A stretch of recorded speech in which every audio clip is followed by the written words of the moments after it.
A very good evening to each one of you. Welcome to Citam YT Nation, a place for transformation and growth. My name is Nicole Elsie. I'm your host for today, and I am not alone. I am with my friend and co-panelist. I'm a co-host. Co-host. Atatuambia jina, and then you just get to know him more. Yeah. So, hi guys. I know I'm not new. If you have been rewatching, I am Sean Pablo, and yeah, nimeswap roles. Stop. But yeah, I'm happy to be here. Yeah. Okay. Yeah. How was your week? Sijakuona in a minute. Yeah, it's been long, Cindy. Too long, yeah. It's been long. My week has been okay. Anytime exam, so watu wengi wataelewa. Sa unasema okay. Si useme hata is it going well ama okay. Technically it's not going well because wapaswa kusomea, and then from there you're like mbona nafanya hii course, and then you're like it's the Lord who is directing me. Yeah. Then you're like I must put in effort. Then the very next minute you're just having a breakdown. But yeah, it's just been that coaster for the week. Sorry, but I do hope you're okay. I mean, niko tu sawa, niko freshi. That's very nice. So today our topic is family trauma. Dun, dun, dun. It's a very difficult topic, but I'm sure we can handle it. Tunaweza handle, but none of us breaks down. Oi, mimi nitalia. Someone should get me tissues. But anyway, today we are basing our topic on the story of Joseph and Jacob and Esau. So we'll start with Joseph.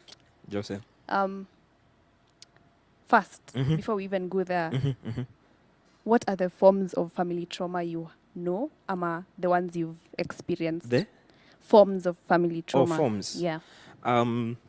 Okay, whenever trauma comes to mind, I think of wounds. And CRT physical wounds, I think about emotional wounds. And that, I think that is one form of, I can say, trauma that many people actually don't know that they have. Wako tu like, yeah, I'm just doing okay, niko sawa. But then there is that underlying emotion that you've actually been hurt. Then I think so there is also experience trauma, whereby you've actually undergone through some experience that has left you scarred. And from there you're left with, okay, if this happens again, I'm gone. Like, you can't even think beyond that experience. And I don't really think whether kuna ingine, unless probably you could also comment. Nimeanza kwa host. Ama ulifanya psychology na sijui. I did psychology as a unit. Oh. Yeah, as a unit. So, okay, siati nimeifanya, but wait, content imeanza kukuja. Traumas, no, that's personality disorders, but yeah, there's personality disorder. Then I think so there's also PTSD. That also contributes towards family trauma. But I think generally family trauma is caused by family, parents, siblings, shosho, guka. Yeah. So basically people you live around with. Domestic violence in a qualify hapo? Yes. In which form? I am a victim of that. Don't cry. But yeah, domestic violence is a form of trauma because nifungue roho. I was just going to ask you if you've experienced, so fungua tu roho. Yeah, so I think so it trauma applies, or I can't really speak for everyone, but I think so domestic violence to me it hit when I was young. And it was, I guess, unimaginable that it could happen. But then I'm like, okay, so it did happen. And I think so traumas can also shape people. Yeah. Inaweza shape in a certain type of way that inaweza affect positively or negatively. Yeah, I don't, okay, you know what? It may affect positively because my mentality is that the family that is going to come in the future, amen. They wouldn't really have to face this. Like, they wouldn't really have to face what I faced. You see? So that is on the positive side. On the negative side, you could actually build up a wall against the person who has actually caused the violence. Yeah. Okay, thank you. Sorry. So now we'll just we'll just get into the story of Joseph. Yeah. And what do you think was going through his mind? Because he was betrayed, he was separated from his family. Like, I feel like if ningekuwa Joseph, Yeah. I'd be like, "Ay, guys, really? Like, kwani Na hata dad hamnipendi?" hajakuja kunitafuta. Ni Man, sawa. Ni Sasa, sawa. sasa rikoti nikitokasirikia mtu. Surely. Like, what's going on? And that's against 12 of your siblings. Imagine. Yeah. 12. 12. Hey, Okay, I only have one sibling, Same. but 12. 12. No, there were 11, sindio? He was the 12th. Yeah. He was the 12th, yeah? Yeah, so 11. But hey, you have 11 brothers and na wanakuambia, boss, hiyo koti tunachukua. Hey. But I think I'll talk about it in two different perspectives. One, his response, and what we think he went through. So what we think what went through his mind was, enyewe hadi hao watu wanisikizi. Imagine you're literally prophesying to your brothers that mimi, I dreamt that I saw the moon. I mean, story ya the stars and that the stars they're aligning and vitu kama hizo. They were repeated dreams with the same theme. Imagine prophesying that to your brothers na unawaambia literally one day you guys will bow down to me. You see, adi me as one of the brothers I'd be like, sasa umse anasema nini? Unasema Enda nini? home. Weishia. Then one time my brothers conspire against me and I'm like, ama sipendwi. Na hata dad hasemi kitu. And you're like, see, I'm alone in this world. There's no one who actually thinks. That's what many people say. There's no one who understands me. So Joseph hakuwa anaeleweka.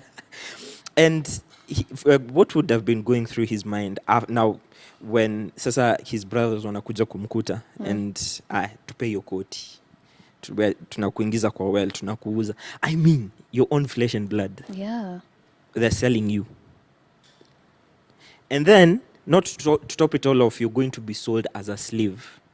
You're going to work for an Egyptian. You as a Hebrew. You're going to work for an Egyptian. Yeah. On top of that, unanyolewa nywele. Kwanza ulinyoa nywele. We. Yeah, nilinyoa nywele. For those of you who don't know, I had a bun. It's the Lord. It's the Lord. No. Sa imagine if Joseph angekuwa Gen Z. Angezua. Sindio? To be very honest, angezua. Because I feel like your separation is, the betrayal is massive. It's real. Like ningekaa tu hivi niseme, wa? Nimefanyiwa hivyo. Exactly. I'd be like, kaeni huko. Wacha tu niende. Best case scenario, nitoroke home. Yeah. Because like, kama mnielewi, I bounce. You see, but now let us look at his response. Now, for everything that happened against him, he still chose to stick to God. Yeah. There's one thing that I like and I heard was that time doesn't heal wounds. Time with the right person heals wounds. You see. So one thing I do know is that, yes, him being human, Joseph being human, he must have had emotions. Yeah. And staying in that well, in the dark, Adi, you come get fished out by some trader. You're alone. And it's trust cold. me, many people could have gone mad. Yeah. Many people could have given up. Many people could have had suicidal thoughts. But what did Joseph do instead? He decided to stay with God. The right person. He decided to stay with God. He decided to spend time still meditating. Because even if after his prophecy, you see, he prophesied and he still chose to put his trust in the character of God. Many times we tend to give up by what is happening physically. Yeah. And we're like, you know what? Adi God hataelewa. If God understood the emotions of Joseph, why did he allow him to actually stay there? You see, it's all about our response towards these wounds. You see, and even after he was in prison, definitely God alimwongelesha akamwambia, by the way, I am uplifting you. There is a time that is coming that I'm going to uplift you. I can't really necessarily say the timeline he stayed in prison, but when he got called to actually interpret Pharaoh's dreams, that was the time he took the opportunity. Definitely God alimwambia, by the way, now I'm giving you this the liberty to actually now go and prophesy. I mean, go give the interpretation of Pharaoh's dreams. You see, so there is that working that God has in us that we merely have to accept. You see, one thing I understand is that emotions are volatile, very volatile. These things can just spark. They can just spark up. One day, Joseph anaweza kuwa ameamka in prison and he's like, God enyewe, you're not doing anything. Wewe ufanyi kitu. So misidai. Exactly. So me enyewe wewe tafuta tu mtu mwingine, mi siwezi fanya hii. You see. And then he just decides even if that opportunity ya ku prophesy, I mean not prophesy. Interpret. Joseph was a prophet. Interpret. To interpret Pharaoh's dreams, angesema, you know what, tafuta mse mwingine, mi sitaki. Juu umeniacha tu hapa. What am I supposed to do? You see. But he still trusted in the character of God. You see. And that's one thing that many of us don't really understand, that if God is our maker and he puts these emotions in us, the right emotions, and kwani kuna wrong emotion gani? The emotions, okay, these negative emotions. Sema hivyo. Kata. Okay, ziko. Exactly. Ziko. Kuna negative emotions. If he puts these emotions in us and we tend to develop wrong emotions without trusting in his character, then we end up in places and in spaces that that we weren't supposed to be there in the first place, you see. And now even looking in Joseph's story, one thing he did is that he was at the right place at the right time. Sindio? Too bad he was at the right place at the right time. No, wrong place. No, yeah, wrong place, right time.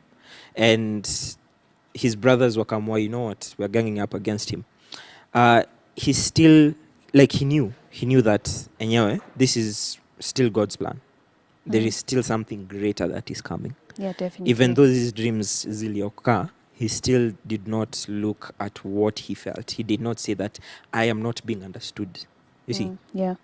Also feel like God will always give us something we can handle. I feel like he was the right person to handle that situation. Exactly. Because imagine Pablo kama ungekuwa hapo. Imagine I'd just throw hands like Nicole. Mnitoe hapa. Sai. Exactly. Plus, especially people who suffer from claustrophobia. Hiyo ni ile mashimo. Confined space. Yeah, confined spaces. Me, I know I suffer from that. You put me in a closed room. Talia. I will freak out. Trust me, I will freak out. Pablo kona miaka ngapi? To be very honest, me, I just hate enclosed spaces. Yeah, that is why I sometimes ikangi home. Get it? No, I'm joking.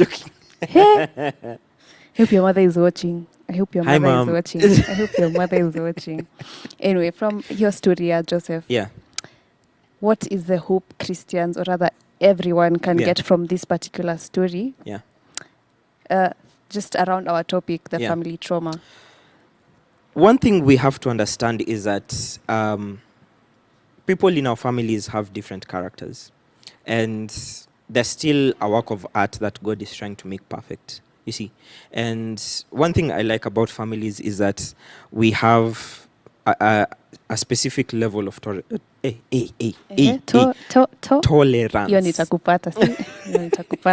Tolerance. One thing I can say is that I've had a bit of friction with my own sister. But one thing I've come to understand is that these emotions that we tend to build as trauma, or these traumas that we tend to have either through anything that happens around family, is that, yes, some of them cannot be justified. Some of them are unimaginable. And I'm sure people have way more difficult stories than even what we have ever imagined. Many people have different stories. Even I also have my story that I'm also going through. But the fact still remains that these people, they are your family. And God has given us the grace to live with them. Yeah. So even the whole aspect, and Najwa, this is going to sting a lot of people, is that God has still given us that chance, that opportunity, that space in our hearts to actually forgive these people. You see, He has given us that space. Even there are times ushaifikiria by the way, I'm gonna forgive umse. But then you're like, but he did.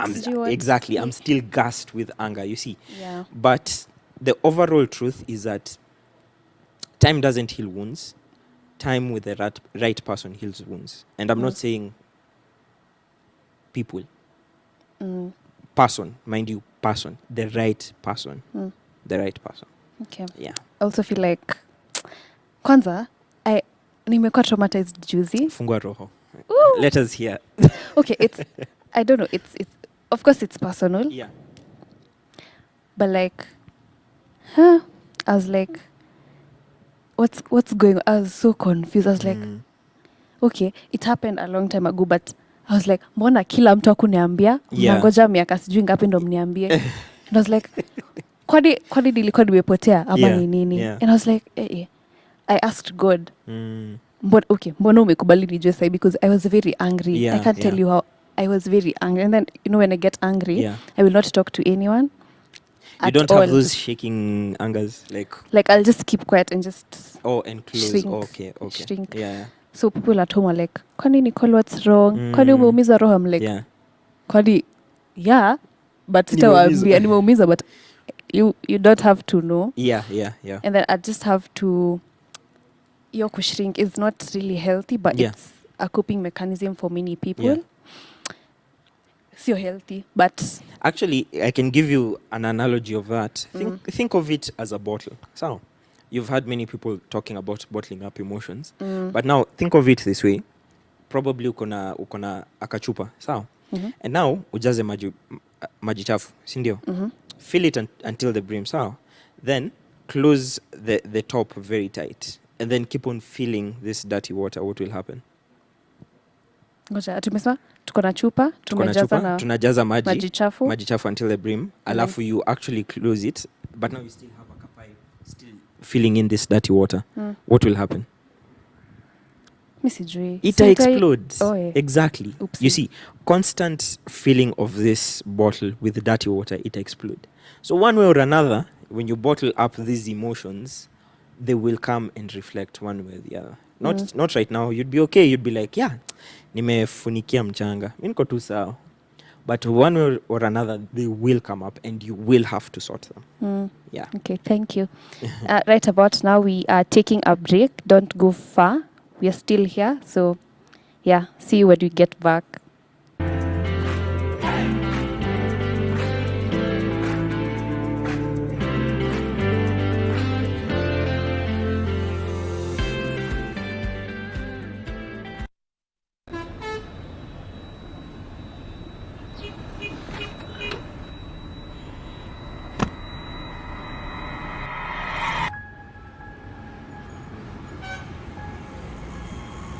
Rafiki soul is a promise of a hand that reaches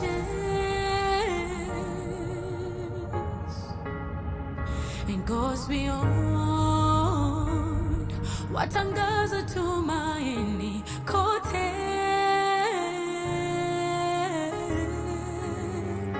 I'm forever grateful. Ninashukuru ukarimu, ukarimu. I'm forever grateful.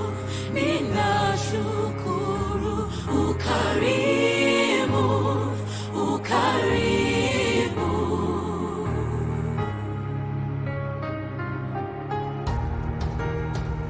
Rafiki soul is a promise of a hand that reaches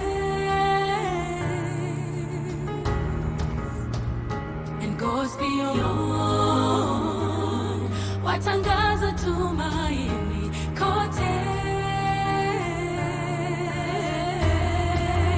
I'm forever grateful. Ninashukuru ukarimu, ukarimu. I'm forever grateful. Ninashukuru ukarimu, ukarimu. Rafiki msoul. Friends of Hope, keeping hope alive.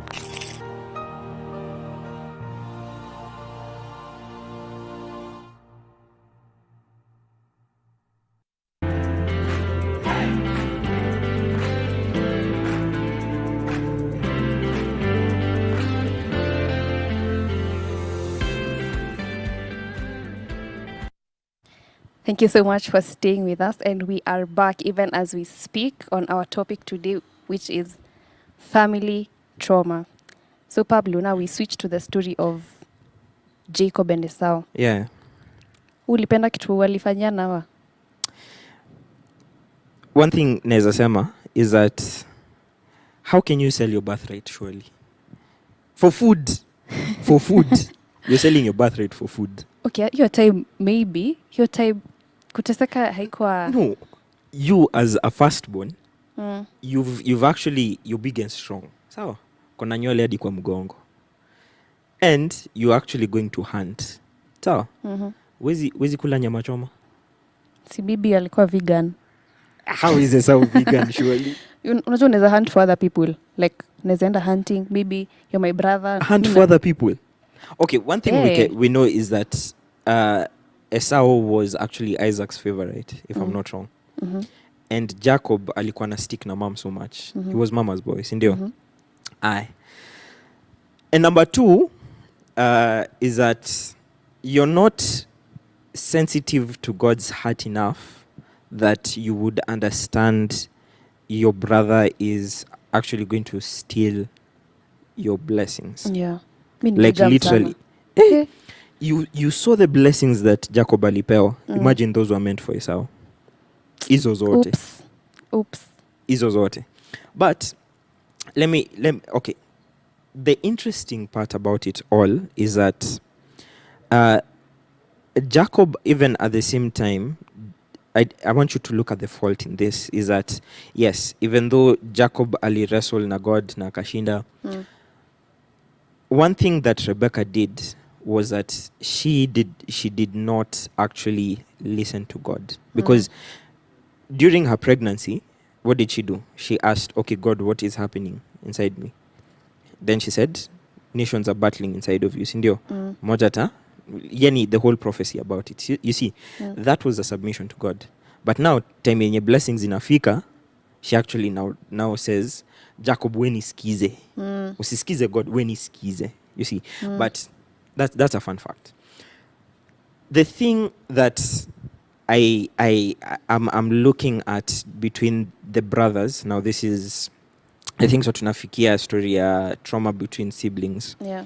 Is that, okay, even me personally, I've had sister wounds. Like, me my own sister ameniumiza. Sorry. Hata mi brother yangu ameniumiza, but exactly. Bado nampenda. Nampenda bure tu. Is that these people will stick to us until death do us part. Yeah. They will stick to us. Me kwanza, my sister loves hugs. And I'm like, I need my space. I need my space. Love language yake ni touch. Yes. Oops, she loves hugging. Oops. And anapenda kuni hug. Every time nikifika home, Sean. And you just want to be left alone. Yeah. Nimefika tu, then unasikianga tu sometimes. But then, Sean, why don't you love me? I'm like, just because I don't hug back. Yeah. It doesn't necessarily. But the thing is that these people will stick to us. One way or another, they will whatsoever they do. Wakuumize, wakatae kukupea pesa, they will still... Kwanza ya kukata, yo. We'll repeat for the people who have not heard. They will still stick very close. They will still stick very close. And kwa kesi ya Jacob and Esau, I think so this was more of spiritual than actually physical. Yeah. Because if these blessings were meant for Jacob, then God allowed it, you see. And that's how he got blessed. But one thing is that if you try to wrestle God, you'll start limping, the way Jacob did, you see. I mean, he did not wrestle with God and win, because he actually wrestled with God, and God allowed himself. You know what? You want to do it your way, do it. You see. But emotions, I can already kind of relate to Esau's emotions, because the very next prophecy that was, blessings that were given to Esau weren't really good. Yeah. Because yaliambiwa utakaa chini ya brother wako sasa.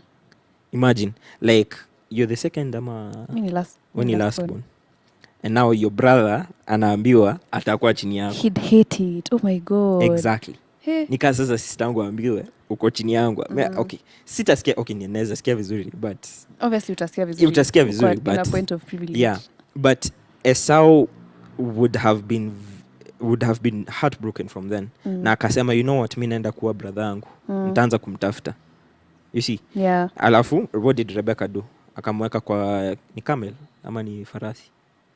I think so, donkeys. Ama, you know what? Hizo alikuwa nazo. Alienda tu, generally alienda. Yeah. Yeah, but one thing I can say is that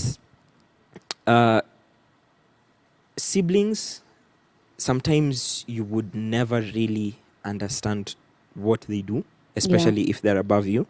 You wouldn't really understand. And sometimes whatever they do can really hurt you in ways that probably you wouldn't even understand. And you'd be like, Kai, ni wewe ndio umesema hivi? Ni wewe ndio umefanya hivyo? My sister, my brother, you did this. And you'd be like, you know what, nimeyaka kwa roho. And there you've already bottled up a wound. There is a wound there is a scar. Yeah. You see.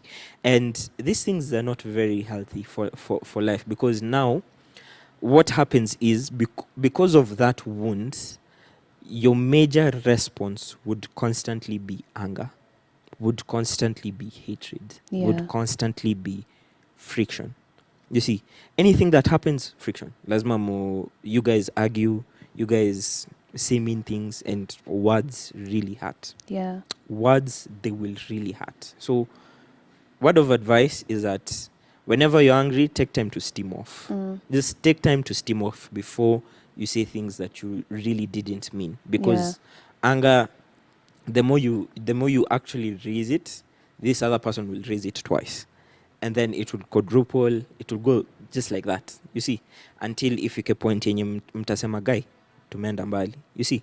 So sibling rivalry or sibling wounds, they're there. Many of us have experienced. But it's also even up to us on how we respond to it. Because one thing I know from Jacob and Esau, I think so they accepted each other in the end, if I'm not wrong. They did, yeah? They did. Yeah. So you see, there's still that whole aspect of acceptance, yeah? Acceptance that actually tracks back to now having a healthy relationship with your sibling. Yeah, and also I feel like for siblings it's quite different. The dynamic Nimetakushika hapo.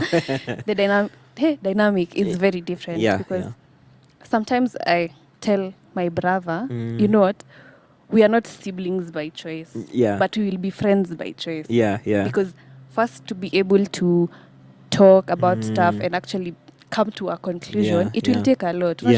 Just because you're siblings doesn't mean lazima tusikizane. But because you're my sibling and I've chosen you to be my friend in that particular setting, lazima tu tusikizane. Because what do you mean utaki kuosha vyombo na mimi nataka kuenda?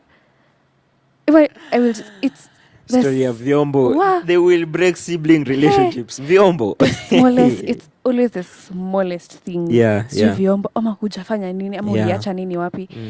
And sometimes I get mad, but I'm like, hey, okay, maybe he had a valid reason to do whatever he did. Sometimes he valid, but be like, let me just try accommodate. Because I realize I'm someone who'd try accommodate what you're feeling and try to understand where you're coming from before I start shouting at you, oh, we hukufanya hii, because I don't like shouting, because I know when I shout, I will yap and say very mean things. So I just... But that dynamic is so different. So for Jacob and Esau, I feel like for them to eventually come to an understanding or even the process of the whole thing, of course it was hurtful. Esau felt really bad. I know if I put my brother there in his position, he'd be like, wow, oh damn. Like, sasa, why did she do that? It will never, I think it makes sense kwake. But you know what, may the will of the Lord be done. Amen. But kwa vyombo watu waoshe tafadhali. Kama ni siku ya kuosha tu, wewe osha tu. Tusikuwa na trauma ya vyombo. Kama wewe ni sibling unapenda kusumbua time ya vyombo, tuoshe tu vyombo. Wewe osha. Usianze kusema ati wewe nimechoka. Ati I'm sick. I'm sick. Ati I'm sick. Yeah, anyway. So also in the story of Jacob and Esau, or just generally in this topic of family trauma, it is important to forgive. True. Because forgiveness. if you do not forgive, Forgiveness. utakuwa unaangalia mtu ako like sasa unaule. Umse una try kusema na ulifanya hivi. Hata usi breathe the same air as me. Get Toka out kwa of hii nyumba. here. Toka kwa hii nyumba. So I feel like it's so important to forgive because as you said, these are people who will stick forever until it's your first death. marriage basically. Stop. Wait, I'm being honest. Usiseme hivyo. Wait, usiseme hivyo. But yeah, I don't understand what you're saying. Yeah. If it was a friend, like just a friend, personally I'd be like, hey, let me take a big step back because she must. Exactly. She must. Yeah. But since ni sibling, you know, this is someone who, maybe if you're the last born and... I mean, your last born. I have last born. Yeah, me, I have last born tendencies. So, for example, you and your sister, if something happens to you, your sister is probably... She is going to be the first to respond. Yeah, true. Okay, me as I answer, Jesus, but... And then I call my brother, but you know, this is someone who is... Alikuwa hapo ukiget born. Okay, maybe not in the exact room, but like the process. Unajua, I've never seen my mom pregnant. Last born. Even me. So sometimes I'm just like, what? Kwanza jana niliitwa kifunga mimba. I'm like, gosh. Gosh. That was so offensive. To me it was like, it just came abrupt. Ati, unajua when kifunga mimba, I'm like, kwani mlikuwa mmesumbuana jadi mtu anakuambia? I don't know. Okay, so what is the unique challenge faced by families addressing the family trauma and trying to heal these wounds? I think the major, you said major issues, Indio? Yeah, a unique challenge. Oh, unique challenge is that I've often had this bright idea that my family could have been this and this. Yeah. So one thing we tend to do is look outside our families, see how perfect other families are. Oh, story of family devotion. All these people have, you can sense love just ease out through their family, and you see it's healthy. But we never really see what happened in the back. And one thing I do understand is that the unique thing about families is that all of them have different dynamics. Yeah. And one thing you have to do is understand these dynamics. If you actually don't understand, wanasemanga charity begins at home. Sindio? If you miss the chance of actually understanding your brother, your sister, your mom, your cousin, dad, or what, you miss a chance on actually understanding them. You miss out a whole lot, even I guess even being social outside. So the unique challenge is trying to understand the dynamic that your family has. Yeah. You see, once you understand this dynamic, it becomes very easy to actually flow in that frequency. Yeah. So, hey, you open up. Open up. India nataka kusikia sasa. Unataka tu kusikia story. Unataka tu kusikia story. But like even in healing, it will take time. Yeah, it does take time. And it does take time. I feel like time could be a challenge because sometimes one member of the family wants things to be done, like tuharakishe tusonge next, tuharakishe. Some are like, just slow down, let's take things slow. Relax. Because I mean, tuharakishe, let's wrap this up, let's just get this done. So I would say time would be my unique challenge because sometimes I'm like, you guys, because they are juicy, you guys let this thing happen, went ahead and did not tell me. Now I am finding out na mnakti kama sifai kukasirika. Exactly. Yeah. And then I didn't even tell anyone at give me time. I was like, ni sawa. We move. Sasa what will I do? 8 years nikitumnataka nikasirike sasa nishakasirika nimemaliza. Let's keep going. Let's keep going. Yeah. So I wanted to ask you, what steps do you think families should take to heal that wounds, the trauma, and just build a stronger family? Okay, one thing that's majorly difficult for people to do is actually to speak these things out. Yeah. Like, for me to actually heal my sibling wounds, I had to take a leap of faith. I had to actually agree to the idea that God alinipe, you know what, ni masaya kuheal hii. Yeah. And I was unprepared. It happened so randomly. I was unprepared. I didn't even think about it. But God was like, ni leo. It's today. It is today. Today we are sorting this. Ni wewe mimi na sister yako. I was like, no. Sweet. You But guys talked it out, yeah, so I just told her, you know what? Twende. I didn't even, because it was probably to ensue to a very huge argument. Yeah. But then I was like, you know what? Ebu tunaweza ongea nyuma ya tent kidogo.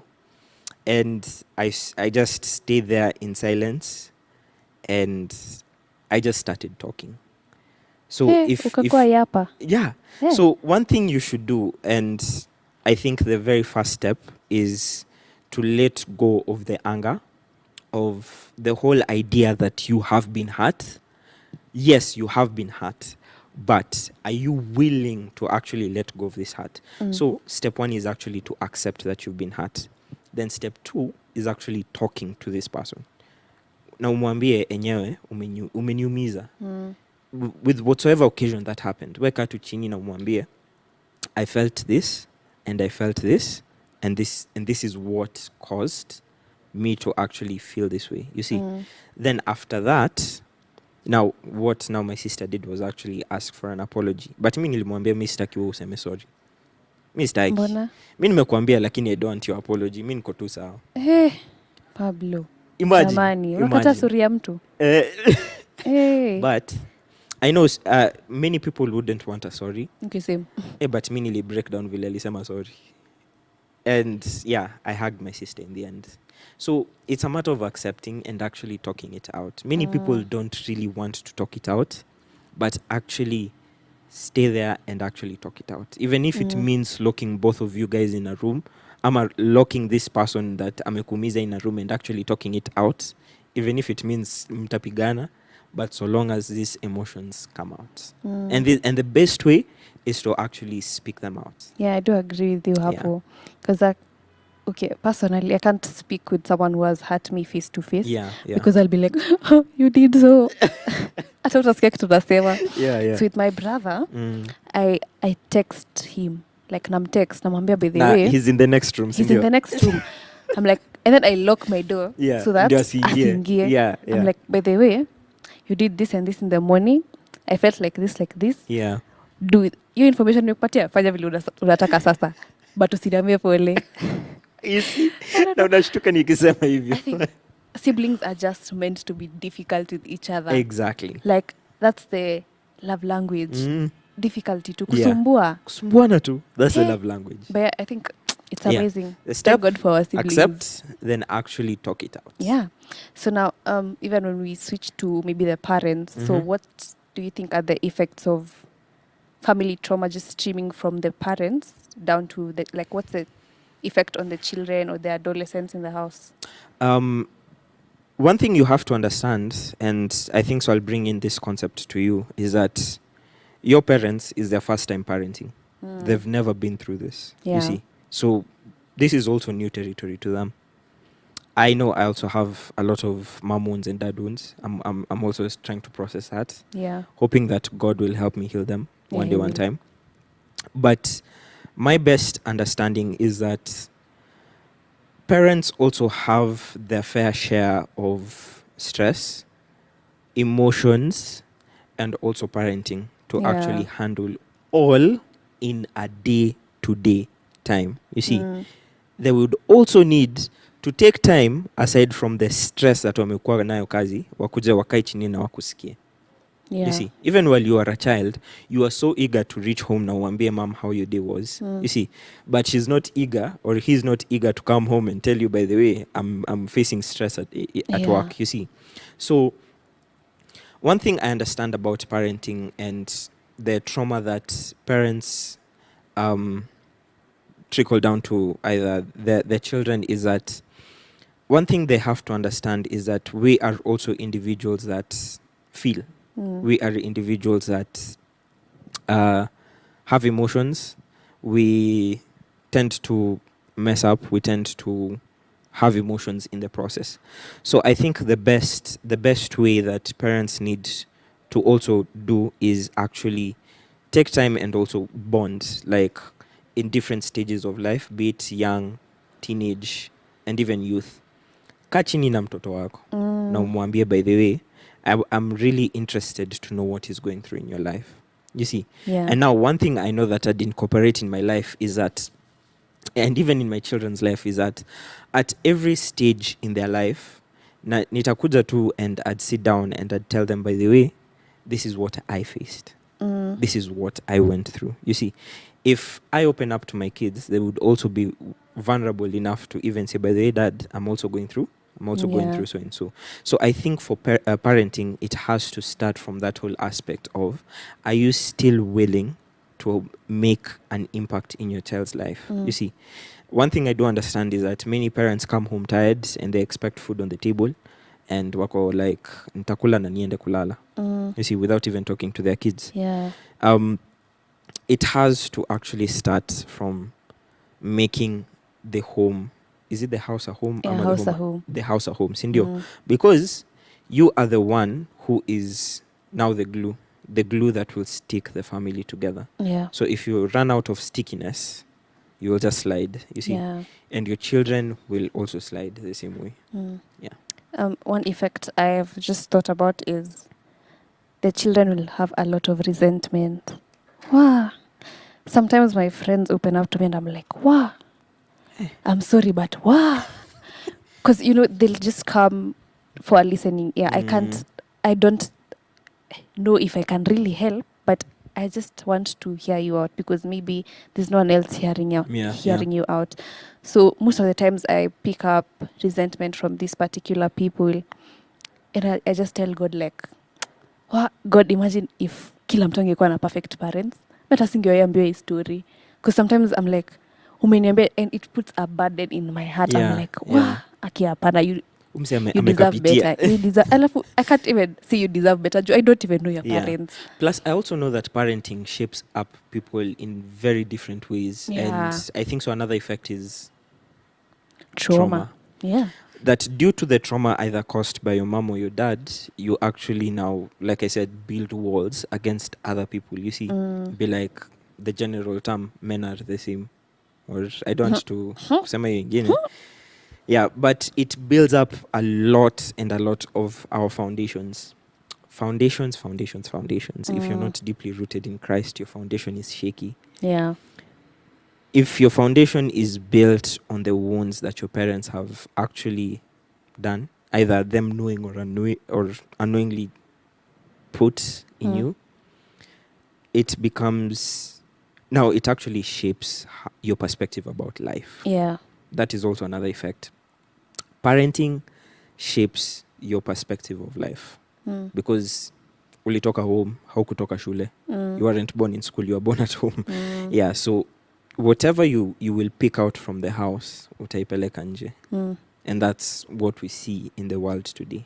Yeah. Yeah. Also, something I've seen is a lot of mental health issues just linked to family trauma. Yeah. Some friend of mine was saying, Ali, she tried to stop the brother from committing suicide. And I don't know. I felt so bad. Yeah. But I was like, wow, is it this bad? Yeah. Then I know with people who have tried suicide, you really just can't handle them at hivo too. Yeah. Because it can happen again. Yeah. And then the parents will be like, oh, it's my fault. Oh, nini.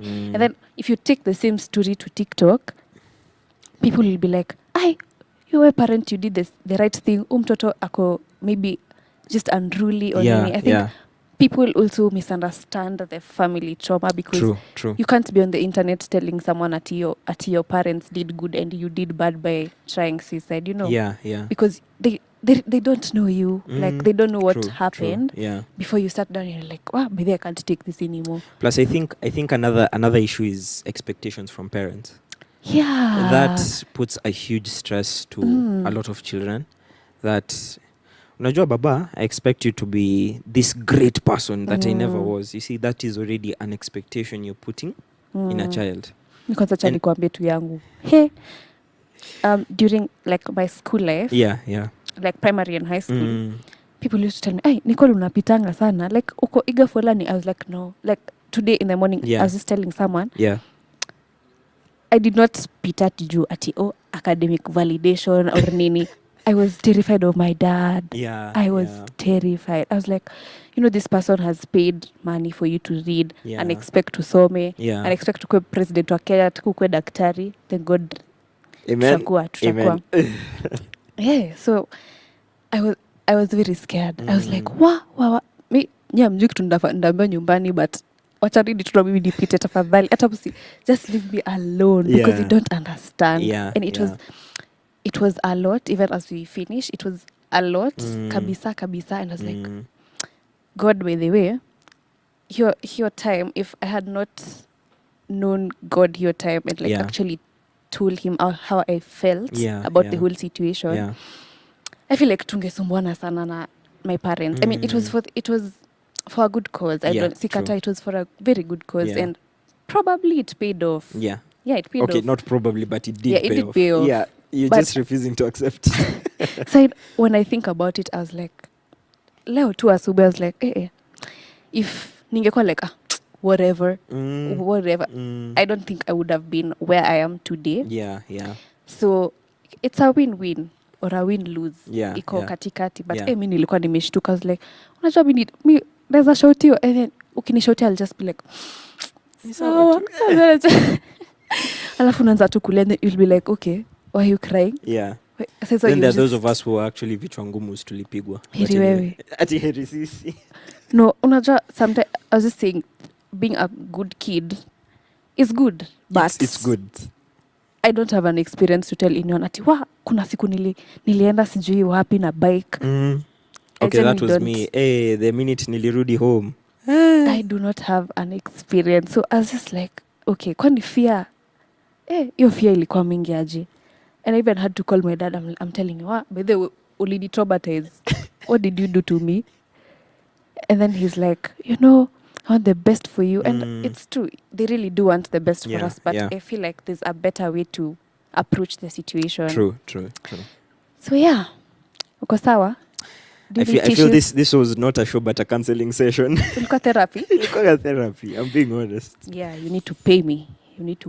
Nyuma ya tent. Nyuma ya tent. Hizi vitu za nyuma. I still need to release more. Nyuma ya tent. Kwa sure. Kwani, how much do you have to unpack? Because labda sina fare ni utalipa. Ni mob. Kama ni fare ni sawa.